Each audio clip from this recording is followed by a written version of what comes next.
How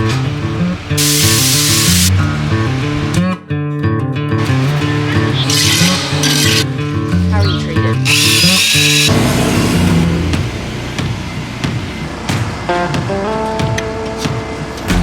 I find it amusing the assumptions some people make about me. I use green screens to film at the dairy.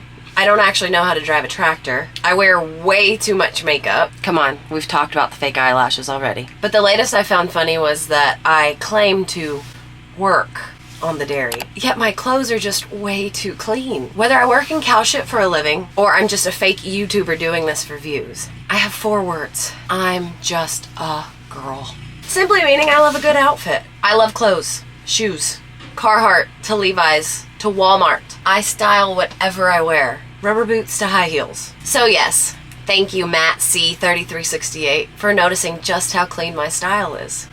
Now can someone come help me turn this New Holland on? New Hollands are green, right?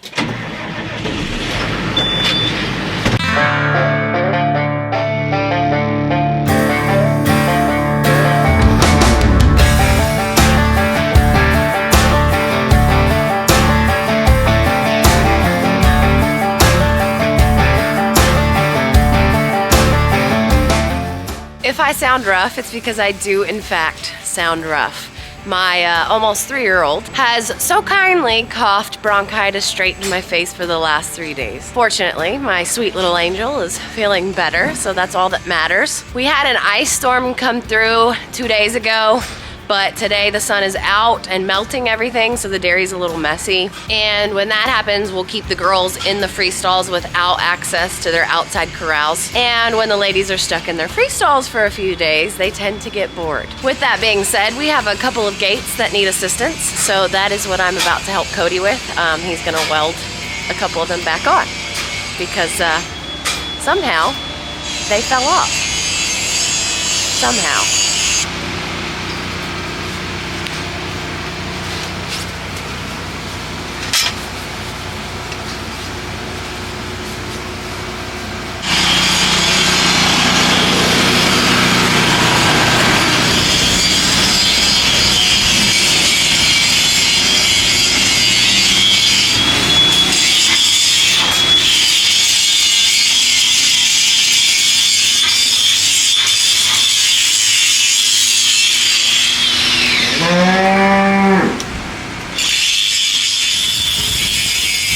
So this is what I mean about it can get messy, which there's really no way to prevent this due to weather.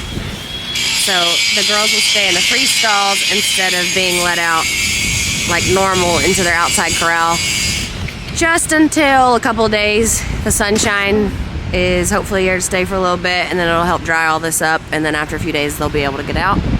So that's me. And this is when this water trough obviously was put in. So yes, I've been around here for a hot second, right ladies? Thank you for that.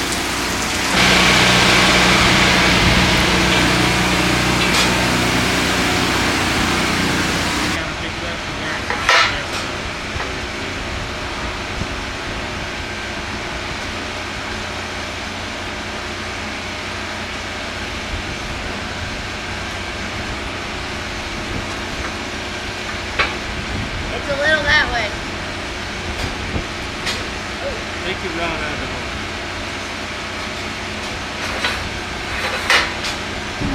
Okay. Good there? Yep.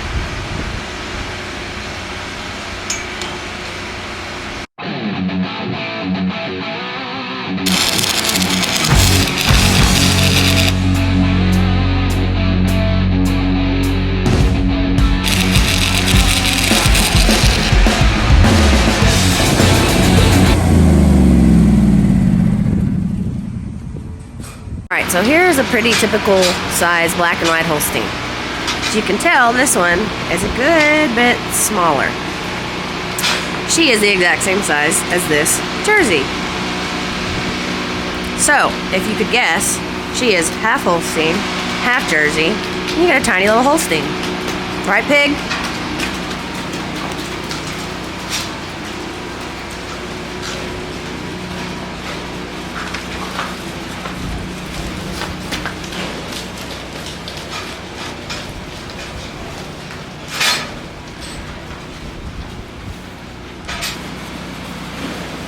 Oh no. The irony. Basically, this video is revolving around maintenance on the dairy. And with that being said, today's second random task is changing out a water trough valve. I've mentioned before how the ladies get bored when they're locked up like jailbirds, and with that automatically comes destruction. It's like sticking toddlers in a room full of big red buttons and expecting them not to push them. Pin 5 took it out on the gate, and pin 3 took it out on a float valve. Luckily, we keep plenty of Job valves on deck, except my dumbass ordered the wrong size of stem, and that is why they created bushings.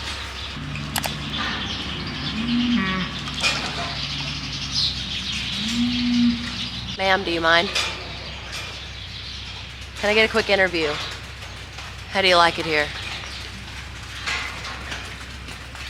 How's the food? How are you treated? Okay, good talk. Thank you. The float is underneath that container there, which is supposed to keep them out. However, we all know how that works. Job valves are probably our #1 go-to for float valves, just because we've found the least issues with them. They're simple to install, low maintenance. They also have multiple sizes depending on how much flow rate you need. We use the smaller size in the calf barn because they don't drink as fast. The faster or more water the cows drink, the higher the flow rate you need. The flow rate is gallons per minute, if you are wondering. We didn't originally start with Job, but whenever we need to change out an original valve that we had in there, we switch them out with Job valves. And since it's winter time, they also have these nifty little swishes on them that keep the water dripping when it freezes outside, making sure the girls always have water accessible. Okay, so top's off, valves closed, meaning no more water can come in. I'll take this, basically like a puck, drains all the water out. We'll get all the water out. What I mean by broken, if this comes up, the water should turn off. However, it's not doing that, meaning this whole thing needs to be replaced. And because I ordered the wrong size, this is where the bushing comes in handy.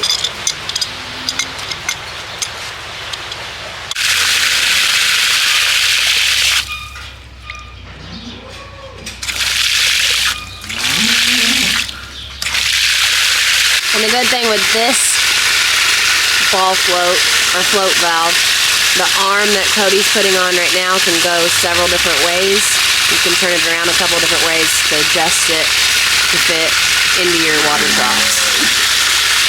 Or also, you don't even have to use the arm, and it also comes with a rope.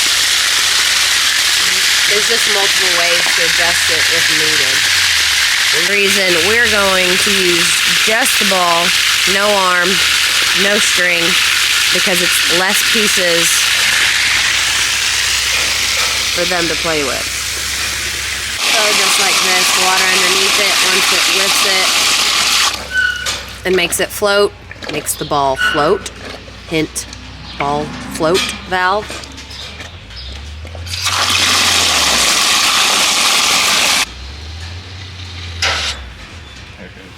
And if you see, it is filled up. So there you go. Our last extracurricular for today isn't done often, but it is needed. And since Mr. Wonderful is out here today and fixing stuff and he's on a roll, we're just gonna go ahead and knock it out. We had to wait in between milking shifts.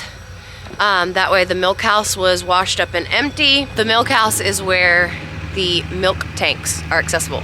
Like all the milk that goes into the tanks that the milk trucks pick up. This is where the milk truck will come, right out front of the barn. The hose to transfer the milk goes through there. A hot second for this sunset. All right, let's continue. Okay, so don't mind some of the fogging. It's obviously a lot warmer in here. But after each time a milk truck picks up milk and we empty a tank, here's the hoses, here's the 2 tanks that milk is coming out of. Excuse me, that milk is stored. After they are emptied, we thoroughly clean each tank with an acid wash. this whole system over here. And over time, once these acid washes, they drain out of the tanks, it starts to leave this eaten up pieces of concrete. So what Cody's doing right now, he's going to apply some pieces of Quikrete.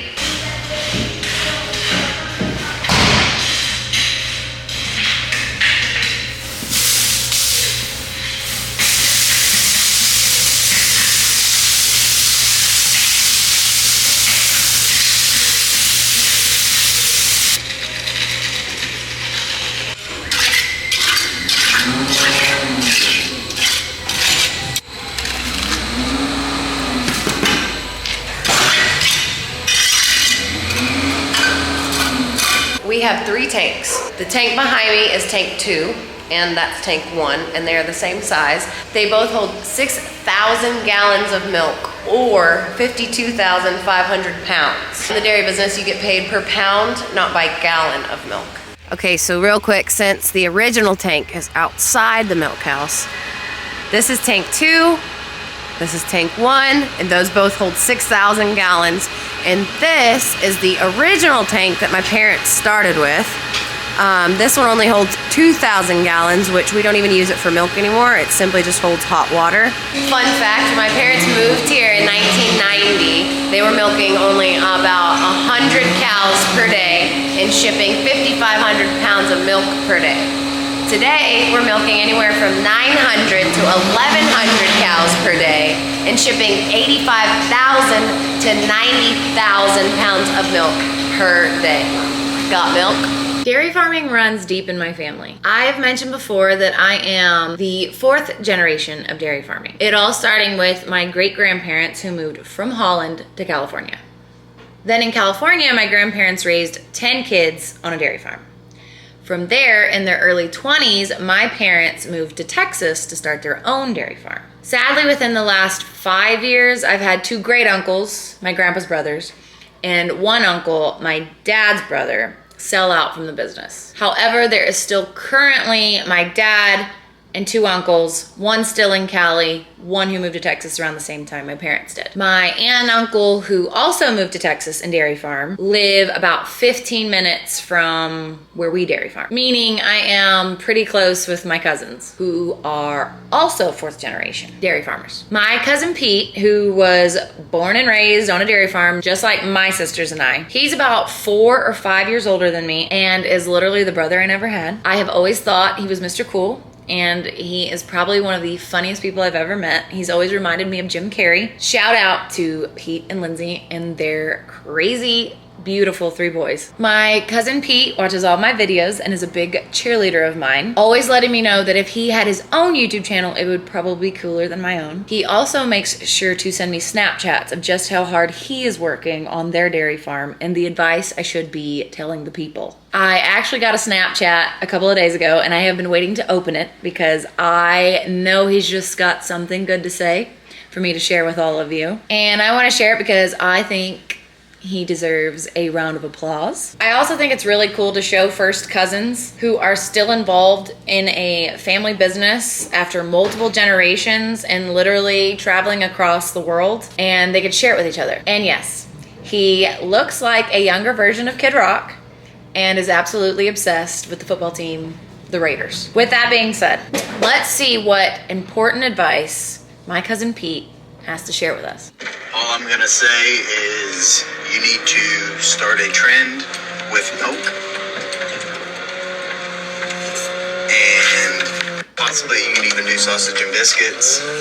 I think you would be pretty bent to get sponsored by EFA or Borden, both, for the milk. And then Jimmy Dean's sausage and biscuits with A1. Have A1 all of them sponsor you.